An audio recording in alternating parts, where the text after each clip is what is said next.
मेरे पति का असली चेहरा देखकर मेरे पैरों तले ज़मीन निकल गई।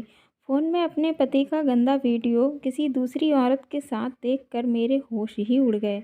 वैसे तो मेरे पति अपने फ़ोन में लॉक लगाकर रखते थे, लेकिन मैंने कभी शक नहीं किया था। मुझे लगता था कि वह अपने काम की वजह से फ़ोन में लॉक लगाकर रखते हैं। लेकिन आज मुझे उनका फ़ोन खुला मिल गया। मैं तो आज अचानक से फ़ोन जब देखने लगी तो मेरे सामने मेरे पति की एक ऐसी वीडियो सामने आई जिसे देखकर मेरे होश उड़ गए। उस वीडियो में जो लड़की थी वह कोई गैर नहीं थी, मेरे ही रिश्ते में वह दूर की बहन लगती थी, जिसके घर में परेशानी होने की वजह से वह हमारी कंपनी में जॉब करती थी और उस कंपनी में जॉब भी मैंने ही दिलवाई थी। और आज ऐसी वीडियो देखकर मेरा इंसानियत से भरोसा उठने लगा था। मुझसे रहा नहीं गया। मैंने वह वीडियो अपने पति को दिखाते हुए पूछा, यह क्या चल रहा है? मेरे पति ने चेहरे का रंग उड़ गया था। वह कहने लगे, तू मेरी किसी चीज़ को हाथ क्यों लगाती है मुझसे बिना पूछे? और इस वीडियो से तुम्हारा कोई लेना देना नहीं है। मैं उसकी बातें सुनकर बहुत आश्चर्यचकित होकर उसकी तरफ सवाल करती हूँ, इस वीडियो से मेरा लेना देना कैसे नहीं है? यह वीडियो आपका है और आपने मुझसे इतना बड़ा सच छुपाया, मुझे धोखा दिया, मेरे प्यार को धोखा दिया। मेरे पति मेरे हाथों से अपना फ़ोन छीन लेते हैं और गुस्से में बोलते हैं, तुम्हारा मेरी किसी भी चीज़ से कोई हक नहीं है। यहाँ रहती हो, रहो, अपना खाओ पियो, लेकिन मैं क्या कर रहा हूँ, किसके साथ हूँ और कहाँ हूँ, इन चीज़ों से तुम्हारा कोई लेना देना नहीं है। मेरी अपनी ज़िंदगी है, मैं उसको कैसे चाहूँ वैसे जी सकता हूँ। मुझे उनकी बातें सुनकर बहुत गुस्सा आ रहा था। मैंने कहा, उस लड़की को मैं कल ही ऑफिस से निकलवा दूंगी और मैं उसके घर पर भी यह सारी रासलीला जो आपके बीच चल रही है यह सब बताऊंगी जा कर के। मैं उस वीडियो को लेने के लिए अपने पति के हाथ से फ़ोन छीनने लगी तो मेरे पति ने अपना फ़ोन बहुत तेज़ दीवार पर पटक दिया और वह फ़ोन टूट गया। मेरे पति मुझ पर और ज़्यादा गुस्सा होने लगे, जबकि फ़ोन उन्होंने ही तोड़ा था। तेरी वजह से मेरा इतना महंगा फ़ोन टूट गया, अब तो तुझे शांति मिल गई होगी। इतनी ज़रूरी काम की चीज़ें थी, इसमें से वह चली गईं। मैं भी अपने पति से कहा, कौन से काम की चीज़? यह क्यों नहीं कहते उस वीडियो की वजह से आपने खुद अपना फ़ोन तोड़ दिया। झूठ मत बोलो, तुमने अपना फ़ोन खुद तोड़ा है और यह मत समझना कि फ़ोन तोड़ देने से सच सामने नहीं आएगा।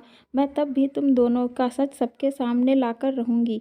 मेरे पति ने मुझे ज़ोरदार एक थप्पड़ मारा और गाली देते हुए कहा, अगर इस घर में रहना चाहती हो तो चुपचाप पड़ी रहो। अगर फालतू इधर उधर की ज़ुबान चलाई तो कल ही डिवोर्स के पेपर तैयार हो जाएंगे और चली जाना अपने मायके। लड़ना जा कर के वहाँ से जो कुछ लड़ना होगा। मैं भी बराबर जवाब दिया। मैंने कहा, मैं मायके नहीं जाऊँगी, यहीं रह के तुम्हारी सारी काली करतूत का पर्दाफाश करूँगी। सबको बताऊँगी तुम क्या क्या करते हो।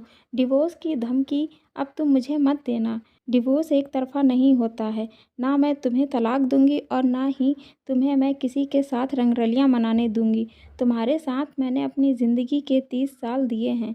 अपनी पूरी ज़िंदगी मैं तुम्हारे नाम की थी। आसान नहीं है इस तरह से छोड़ देना। ज़िंदगी अगर मेरी नरक होगी तो एक चीज़ हमेशा याद रखना, मैं तुम्हारी भी ज़िंदगी नरक बना दूंगी, वह भी घर में रहते हुए। कभी सोचा है तुमने, तुम्हारे जवान बेटे हैं 2, जब उनको पता चलेगा कि क्या हो रहा है तो क्या सोचेंगे वह तुम्हारे बारे में? आस्की का सारा भूत उतर जाएगा, लेकिन बदनामी करके उतरेगा। इसलिए यह मत सोचना कि मुझे चुप करा करके तुम अपनी मनमानी चला लोगे। लड़के शादी करने वाले हो रहे हैं और 2 सालों में बहुएं आने वाली हैं और तुम्हें यह सब कुछ करते हुए ज़रा भी शर्म नहीं आती। मेरे बारे में ना सोचते, लेकिन कम से कम अपने परिवार के, अपने बच्चों के बारे में, अपने समाज के बारे में एक बार सोच लेते। जो तुम कर रहे हो वह कहाँ तक सही है? वह कल को वह लड़की तुम्हारे सामने आकर खड़ी हो जाए कि मुझे अपना हक चाहिए, या कोर्ट में जाकर खड़ी हो जाए तो फिर क्या कर लोगे? शादी कर लोगे उससे? चलो शादी कर भी लोगे, तुम्हारे बच्चे तुम्हें किस नज़र से देखेंगे? तुम्हारा समाज तुम्हें किस नज़र से देखेगा? और मैं तो तुम्हें अभी भी माफ़ नहीं करूँगी और ना ही किसी अच्छी नज़र से तुम्हें देख सकती हूँ। जो काम आज तुमने किया है उसके बाद तो मैं वैसे भी तुम्हें एक अच्छी नज़र से कभी नहीं देख सकती। लेकिन मैं बस इतना कहना चाहती हूँ कि मेरे बच्चों को आने वाला फ्यूचर ना बर्बाद हो।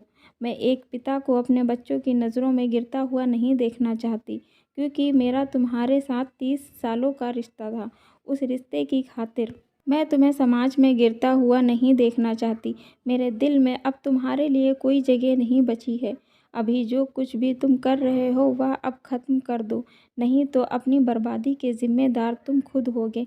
मैं इतना कहकर उनसे कमरे से वापस चली जाती हूँ और दूसरे कमरे में बैठकर बहुत रोती हूँ। इतना रोती हूँ कि अंदर के मेरे जितने भी दुख, तकलीफ़, दर्द, गम सब मेरे बाहर निकल जाएँ आँसुओं के रास्ते। क्योंकि मुझे बहुत मजबूत बनना है अपने बच्चों के लिए, अपने परिवार के लिए, उन लोगों के लिए जो मुझसे बहुत प्यार करते हैं। मैं एक की गलती की सज़ा सबको नहीं दे सकती। मेरे आंसू सैलाब बनकर बह रहे थे, जो रुकना नहीं चाहते थे। मेरा दिल फटने को हो रहा था, मन में अजीब से ख्याल आ रहे थे। फिर आंसू पोंछ कर मैं खुद को शांत करती हूँ, लेकिन फिर मेरे पति की बेवफ़ाई मुझे याद आ जाती है और मैं फिर बहुत तेज़ तेज़ रोने लगती हूँ।